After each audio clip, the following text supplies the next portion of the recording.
అందరికీ నమస్కారం అండి.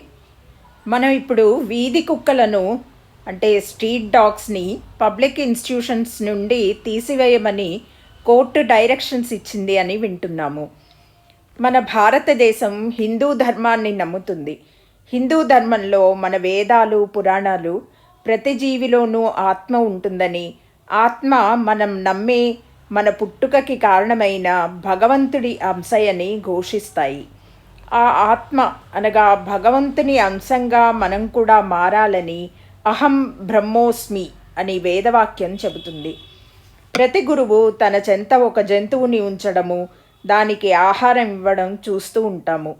సాయిబాబా, రమణ మహర్షి, దత్తాత్రేయులు తప్పక తమ వద్ద కుక్కలను ఉంచుకొని వాటికి ఏ రకమైన ఆంక్షలు లేక సమంగా చూసుకోవడం మనకి తెలుసు. కాలభైరవ స్వామి శివుని అంశ. ఆ స్వామి వాహనము కుక్క. కుక్క విధేయత విశ్వాసము కలిగి మనకు రక్షణ కల్పిస్తుంది. దానితో మన అనుబంధం ఒక ఆధ్యాత్మిక సంబంధం.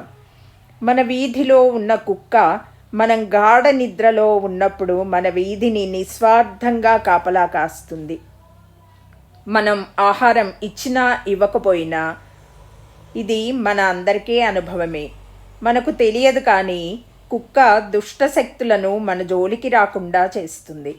మన మరణం సంభవించినప్పుడు కాలభైరవ రూపంలో మన ఆత్మను సంరక్షిస్తుంది. మా అమ్మగారు మరణకాలంలో ఇది జరిగింది. కుక్కలకు ఆహారం పెట్టడం ద్వారా కాలభైరవ స్వామిని ప్రసన్నం చేసుకోవచ్చు. మరణాన్ని దూరం పెట్టచ్చు. సాంసారిక జీవనంలో మనకు తెలియకుండా ఎన్నో క్రిమికీటకాలను చంపేస్తాము. ఆ కర్మఫలం పోవడానికి చాలా సులభమైన మార్గం మన వీధి కుక్కకు ఆహారం ఇవ్వడం. మన ఇంటి ముందు ఇంత గొప్ప మేలు చేస్తున్న ఈ జీవికి ఇంత ఆహారం ఇస్తే మనకి హాని చెయ్యవు. ఇంత ఆధ్యాత్మిక ప్రాముఖ్యత గల కుక్కను బాధించడం మన ధర్మంలో పాపం. ఇది గుర్తించి వాటిని కాపాడండి. హిందూ ధర్మాన్ని రక్షించండి. చాలామంది అనే మాట, ఈ వీధి కుక్కలతో న్యూసెన్స్, అరుస్తాయి కరుస్తాయి. మరి అవి అనాథలు కదా. మీరు అనాథలైన మనుషులను గమనిస్తే వారు మనలాగా శాంతంగా గుంభనంగా ఉండకపోవచ్చు. ఎందుకంటే వారు ఎన్నో విధాలైన కష్టాలను ఎదుర్కొంటారు. ఉండడానికి ఇల్లు, కట్టుకోవడానికి సరైన గుడ్డ, తినడానికి తిండి లేక ఎన్నో రకాల అవమానాలను భరిస్తూ ఉంటారు. ఆ స్థితిలో వారి మాట కఠినంగా ఉంటుంది. ఎవరైనా గట్టిగా అదిలిస్తే కొట్టడానికి వస్తారు. ఏదైతే అనాథలుగా మానవులు అనుభవిస్తున్నారో అదే వీధి కుక్కలు అనుభవిస్తాయి. అన్నిటినీ తెచ్చి మీరు ఇంట్లో ఉంచుకోమంటారా అనొచ్చు. అవసరం లేదు.